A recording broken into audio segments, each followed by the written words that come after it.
Opa. Bom dia. Começando aqui um pouco antes, né, a minha palestra. Eu já fui apresentada, mas eu ainda vou falar sobre mim um pouquinho, tá? Eu vou falar sobre Text Generator, além do Lorem Ipsum. Alguém aqui já trabalhou com geração de texto? Ou já fez porque quis? Alguém que conhece Lorem Ipsum? É bom saber, né? Porque eu faço uma piadinha e ninguém entende, é chato. Bom, meu nome é Letícia, eu sou cientista de dados na Everest. Everest é uma consultoria. Eu trabalho há 2 anos com inteligência artificial. Quase sempre eu trabalhei com processamento de linguagem natural, mas eu já trabalhei um pouquinho também com visão computacional. E eu também eventualmente dou aulas no SESC lá em São Paulo, eu sou de São Paulo. Eu dou aula de programação, de lógica de programação ou de inteligência artificial, introdutório mesmo para pessoas de áreas muito diversas. E lá também a gente tem algumas comunidades que eu faço parte, Developers BR. Lá dentro a gente tem um projeto que se chama AI Girls, que é um projeto de inteligência artificial para mulheres. A gente leva mulheres para fazerem palestras, workshops, né, sobre inteligência artificial, mas é aberto para todas as pessoas. Tá? E também Nerdzão, né, que é uma comunidade também bastante grande, a gente faz bastante meetup por lá. E Nerd Girls, que é a outra frente também, só que com mulheres apresentando. Né? Às vezes a gente faz umas coisas aí por Campinas também. Fiquem atentos. Eu deixei as minhas redes sociais ali, o meu GitHub, meu LinkedIn e meu Twitter, para quem quiser depois fazer pergunta ou feedback. Tá? E, para quem não conhece o Lorem Ipsum, tá? Se alguém aqui for design, geralmente ou sei lá, front-end, qualquer coisa. Muitas vezes você precisa criar umas telas lá, alguma coisa assim, um banner, não sei, você não tem um texto para pôr, né? Aí você vai lá num site que gera uns textos, mas na verdade ele não gera, tá? Ele pega, tem a história lá, se você for procurar no Wikipedia, que eu não vou contar porque acho que não é conveniente, mas o cara lá que criou o Lorem Ipsum, ele pegou esses textos de um livro, tá? E aí você coloca lá no site quantas palavras você quer, coisas assim, aí ele pega, te devolve uma quantidade de texto e aí você consegue colocar tipo, nas caixinhas que você precisa. Mas isso não necessariamente é um gerador de texto, né?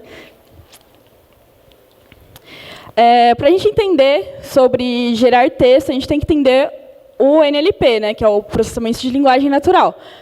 Alguém aqui não sabe o que é NLP?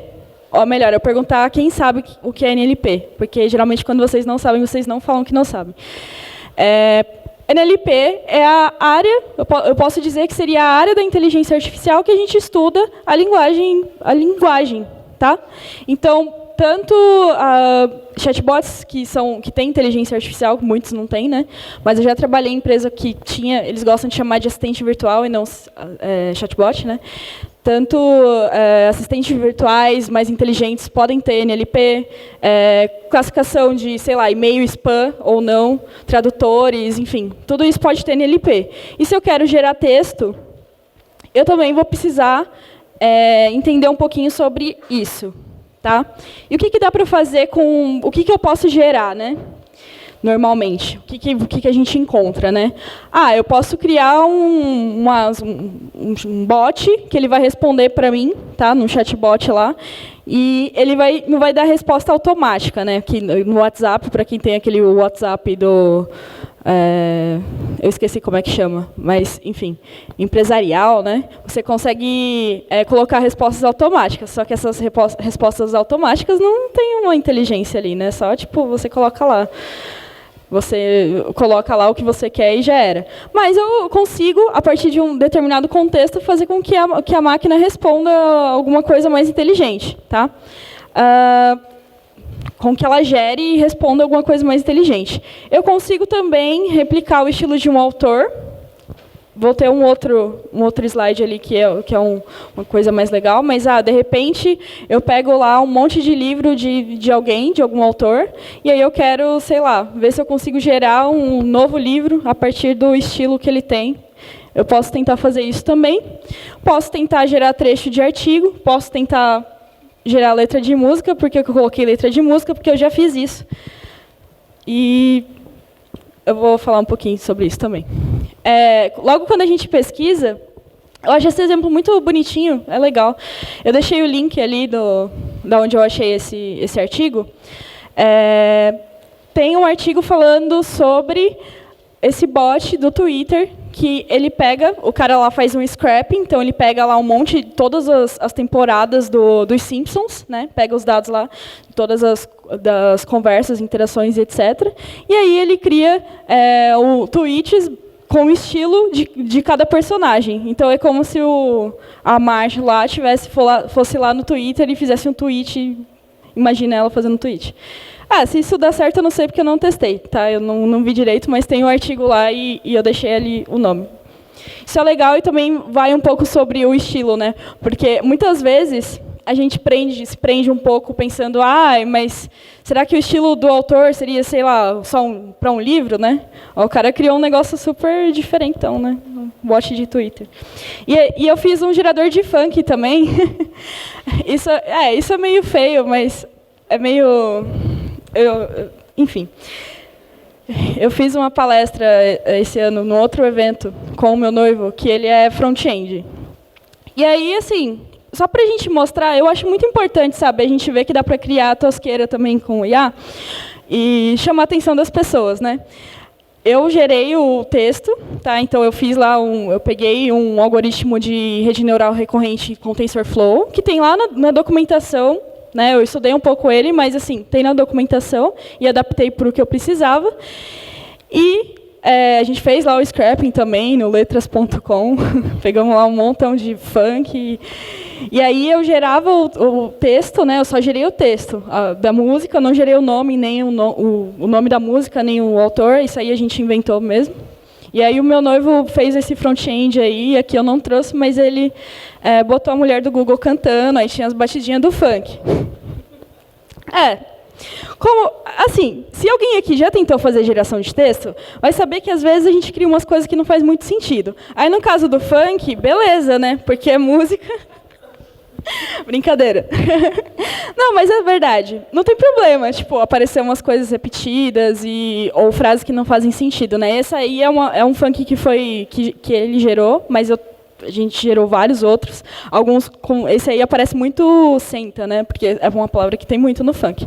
Mas a gente conseguiu gerar alguns outros também que contavam uma história melhor, né? E tiramos os palavrões ali também, que não podia no evento, né? Bom, por onde começar? Eu nunca trabalhei com geração de texto, mas eu sou uma pessoa que eu gosto muito de estudar muitas coisas diferentes do que eu trabalho, né? Até porque o meio de trabalho, assim, nas empresas é muito diferente do meio acadêmico. A gente não tem um tempo aí muito de pesquisa, né, e de aprender coisas muito diferentes. Você tem que ir lá e fazer um negócio rápido e nem sempre talvez seja a melhor solução, ou enfim, né? E aí a gente acaba não fazendo tantas coisas assim. Mas quando eu comecei a estudar geração de texto, eu fui lá estudar as redes neurais recorrentes, que eu já mexia com isso, mas para classificação de texto e etc., né? E aí eu vi que tinha alguns tipos, né, de redes neurais recorrentes que são interessantes, que podem ser mais interessantes ou não, né? Como a LSTM. E aí eu também caí ali nessa cadeia de Markov, etc. Comecei lá a estudar a matemática para eu conseguir entender o sentido das coisas. Esses são só alguns exemplos, tá, gente? Não quer dizer que seja só isso. Bom, e aí, sempre quando a gente começa a estudar redes neurais, né, artificiais, a gente encontra ali vários tipos, né? Não só as redes neurais recorrentes, mas as convolucionais também e tal. E, caramba, qual que é a diferença dessas redes, né? O que cada um tem de específico? Para que eu vou usar cada uma dessas? E etc. Quando eu comecei em IA, como eu trabalhava um pouco mais com visão computacional, então eu estudava rede neural convolucional, né? Aí eu fui para a rede neural recorrente, caramba, qual que é a diferença disso, né? A diferença é basicamente que uma rede normal, ela não vai armazenar uma informação no tempo, né? E eu tenho um exemplo bom sobre isso, que não vai estar nesse slide, mas daqui a pouco vai aparecer, tá? Mas, bom, o que quer dizer que acontece, né? Geralmente, numa rede neural mais tradicional, tudo aquilo que vai passar na bolinha azul ali, ele só vai mandar para frente. Ele manda para frente e não armazena nada. Numa rede neural recorrente, ele vai, ao mesmo tempo que ele manda para frente, ele vai voltar para ele mesmo. E por que isso é importante? Deixa eu ver, é aqui. Porque a ordem importa. A ordem de palavras importa muitas vezes, tá? Então, imagina uma frase como essa: calça bota e bota calça, tá? Se eu tentar, pensa num algoritmo de classificação mesmo, simples, sei lá, de frequência, por exemplo, tá? Frequência de palavras. Como que eu vou entender qual que é a diferença de calça bota e bota calça? Eu não vou entender, tá? Então, o que vem antes importa para aquela palavra, e o que vem depois também pode ser que importe. Faz muita diferença esse tipo de coisa. Eu trabalhei bastante tempo com um assistente virtual, e por ligação. Em produção, lá um negócio de empresa grande, a gente recebia tipo muita ligação. E, cara, cada textão, cada resposta grandona que a gente recebe, e é muito complicado, às vezes, a gente conseguir classificar isso, porque as pessoas querem contar a vida delas, e etc. E quanto maior o texto, mais difícil, e etc. Né? Mas também, para a geração de texto, é importante a ordem, né? Um exemplo que eu vi, por exemplo, sobre isso, enquanto eu estava estudando, era: se eu tenho uma historinha lá, eu não lembro o exemplo todo, mas eu tenho uma historinha lá que eu tenho o João e a Maria, né? E aí, João e Maria foram fazer tal coisa. Se eu quero gerar se eu tenho um espaço ali, eu quero conseguir gerar o que eles foram fazer, a gente já sabe que eu não tenho apenas uma pessoa, eu tenho duas pessoas, né? Então, é importante eu conseguir ter uma memória para eu conseguir voltar a entender sobre quem eu estou falando, tá? Beleza. Eu consigo prever próximo caractere ou palavra a partir do estado anterior ou futuro. Quando eu fui fazer o funk lá, eu tive uma dificuldade que muitas letras de funk, elas têm palavras em outros idiomas, ou elas tinham mesmo na letra palavras escritas errado. E aí, isso pode ser muito problema quando, principalmente, não sei se alguém já mexeu com alguma biblioteca de NLP, NLTK, Space, etc., que tem os próprios pacotes, né, de português, né, e não funciona muito bem justamente por isso, porque tem uma variedade enorme aí de palavras em português e a gente ainda não está tão desenvolvido nisso, né. E esse era o meu problema. Caramba, como eu trabalho no idioma português, e dentro dessas músicas tem um monte de palavra que não existe, ou palavra em outro idioma, e etc. Né? Então, eu fui testando, fui tentando gerar caractere, testei um monte de coisa para ver o que dava melhor para isso. Beleza. Quanto tempo tem? Você sabe? Tá bom. Bom, eu vou falar um pouquinho mais rápido, porque eu falo muito. Basicamente, como que acontece? Imagina que eu tenho aquela frase ali, what time is it? Né? E cada corzinha aí corresponde a... Deixa eu ver se eu consigo chegar aqui. Cada corzinha corresponde à palavra. Né? Sempre quando eu passo, eu tenho aqui essa primeira, né? E aí eu vou passar... melhor.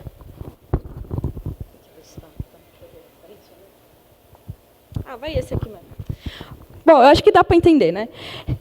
Eu pego o conteúdo daquela ali, mando para frente, mas salvo nela mesma.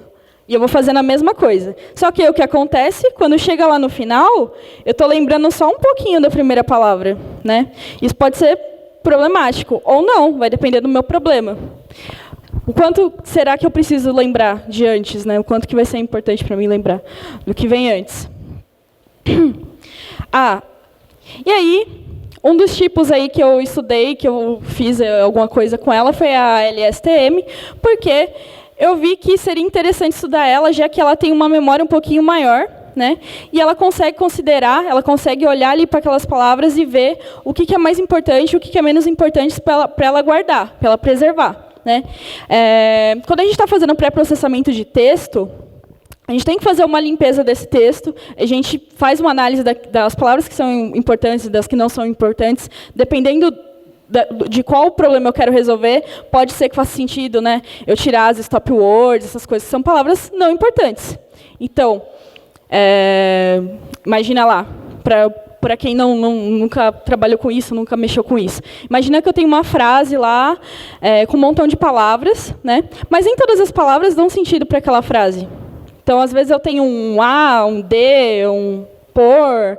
Isso não dá um sentido para aquela frase em alguns momentos, né? Vai depender do problema que eu quero.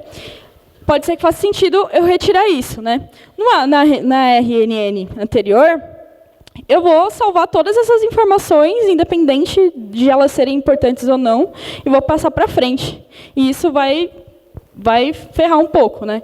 No caso da LSTM, ela já consegue fazer olhar para aqueles dados, ver aquilo que é importante armazenar ou não, e só mandar para frente aquilo que for viável, tá? E eu não vou ficar falando de prós e contras, porque a gente não tem muito tempo, nem vou entrar muito a fundo, tá? A cadeia de Markov, que é só, enfim, para quem quiser estudar, eu achei uma biblioteca do Python que chama MarkovFi. Aí eu deixei o link ali para se alguém quiser fazer uns testes, tá? E aí eu só peguei uma frasezinha que eu achei bem importante, né? Que é, onde o estado futuro depende apenas do estado presente e não do passado. E isso acaba caindo muito bem no que a gente está falando, porque quando você trabalha com texto, né? Tanto para qualquer coisa, para RNN, enfim. A gente separa, assim, a gente vai separar as palavras e vai tratar elas individualmente. Porém, essas palavras dependem daquilo que vem antes e daquilo que vem depois delas para ter o sentido, assim como para a gente, né? A gente precisa, não adianta eu chegar aqui e falar uma palavra ou uma frase assim totalmente sem contexto, que ninguém vai entender nada. Eu preciso saber o que está acontecendo para eu poder, para vocês poderem entender. Uma forma aí que, quando eu desenvolvi o meu, eu desenvolvi só com TensorFlow, do Funk lá, né? Mas a gente consegue fazer com Keras também, para quem programa em Python. O TensorFlow é uma biblioteca, não é um framework, é uma biblioteca da Google. E o Keras, ele já facilita muito a sua vida, porque você não vai ter que fazer um monte de coisa na mão, tá? E o Keras, ele consegue abstrair mais ainda a dificuldade do TensorFlow, tá? Então, é legal também estudar um pouquinho sobre Keras. E o Python. E a base de dados, que é a parte mais importante. Vou falar rápido. Bom, eu poderia dizer que 95%, acho que 80% do tempo de um cientista de dados é arrumando dataset, é arrumando base de dados, tá? Porque sempre está tudo bagunçado, sempre, sei lá, está desbalanceado, e é uma tristeza. Isso é muito importante. Eu falei aí sobre um montão de algoritmo que é importante a gente estudar, mas nós não podemos esquecer nunca da nossa base de dados, da fonte, que é o que vai ensinar de verdade a nossa máquina, ou que vai fazer gerar o texto. Bom, normalmente, a base de dados ela pode ser uma base própria, que eu criei, pode ser fornecida pelo cliente, ou pode ser outros. Esse outros é quando, sei lá, eu faço um crawler, faço um scraping para pegar dados de algum lugar. Eu percebi que, quando eu fiz aquele do Funk lá, eu assim, não me liguei muito em fazer uma análise muito boa, em melhorar muito aquele dataset, até porque eu não tinha tempo. Mas o que acontece? Eu peguei lá, fiz um crawler e peguei 1000 letras de funk e fui trabalhar com elas. Só que eu não percebi que dentro dessas 1000 letras de funk tinha um monte de subgênero dentro do funk. Tipo, tinha o funk ostentação, tinha o funk dos anos 90, tinha o funk de não sei o quê. E isso talvez tenha implicado um pouco na qualidade do funk que eu criei. Além de palavras repetidas também, ou desbalanceamento, enfim, né? E aí, tem que fazer a limpeza dos dados, senão não dá. E, enfim, assim como para outros tipos de aplicação, como a classificação de dados, a geração de texto, a qualidade de dados apresentada é extremamente importante. Quando eu trabalhei com enfim, eu já trabalhei com vários projetos, mas um dos maiores problemas que a gente tinha, principalmente quando o cliente mandava a base para a gente, né, para a gente treinar, ele falava assim, eu quero, falando de classificação, eu quero que ele saiba identificar essa classe, essa classe e essa classe. Só que aí a gente olhava lá na base e tinha 5 exemplos para uma classe e 100 para outra, né? Isso é um problema, isso gera desbalanceamento e etc. E é importante a gente olhar não só a quantidade, né, nesse caso eu falei de classe, mas e a frequência de algumas palavras, né? Será que a frequência, essa palavra ela é importante para ela aparecer tanto? A gente tem que pensar dessa forma. Muitas vezes, o que acontece, até uma amiga minha conversou comigo sobre isso, que ela foi tentar fazer um bot para responder as pessoas, que ele gerava o texto e etc. E aí ele respondia sempre com uma palavra só, tipo, oi, oi, oi, oi, oi, oi, oi, oi, oi, coisa assim. Porque na base que ela forneceu, tipo, tinha muito o oi e aconteceu isso. Bom, algumas observações que podem ser feitas, acho que eu já falei algumas, né? Mas saber exatamente o que você quer gerar, é bom que você saiba, né? Vamos, tipo, eu quero gerar um artigo científico. Aí eu pego um monte de artigo científico, sei lá do que, e aí vou gerar um novo. Vai sair um negócio nada a ver, tá? Entender os padrões dos seus dados, então a análise de dados é bastante importante, tá? E observar a frequência de algumas palavras nas frases. Opa! Bom, eu deixei algumas referências de alguns lugares que eu olhei. E, bom, essa foi a minha palestra. Deixei meus contatos ali. E é isso. Muito obrigada.